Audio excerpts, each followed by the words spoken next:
En fin de compte, c'est très simple. Quelle est la situation de l'art? On essaie de la reconnaître et on essaie de ne pas être dedans. À la fois simple et très compliqué comme tout ce qui touche à l'art.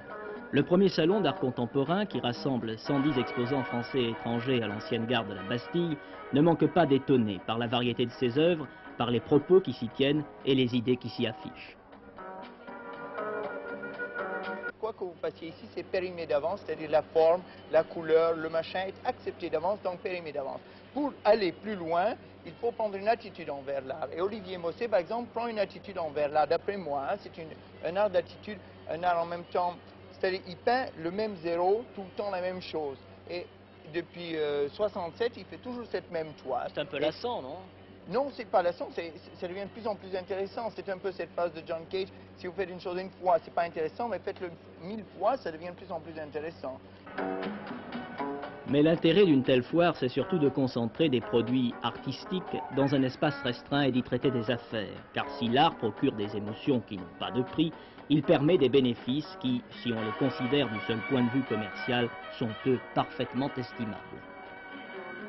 Et je pense que par notre manifestation, nous pouvons faire venir à l'art des gens qui ne pensaient pas à y venir, et je crois que cela aussi est très important. Est-ce que vous ne pensez pas aussi que les problèmes économiques actuels vont pousser certains à venir ici faire des placements?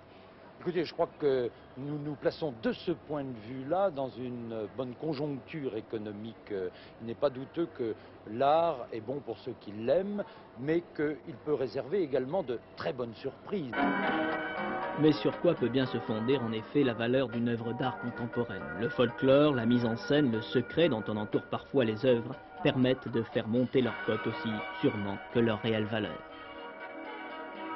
En fait, cette foire à l'art contemporain n'est-elle pas surtout une affaire d'initiés? Et cette communication recherchée s'établit-elle vraiment entre le grand public et les grands prêtres d'un art qui, s'il devenait trop populaire, perdrait peut-être de sa séduction auprès de ceux-là même qui lui donnent une valeur marchande? Moi, j'aime bien la communication. Alors, si je peux communiquer ici, tant mieux.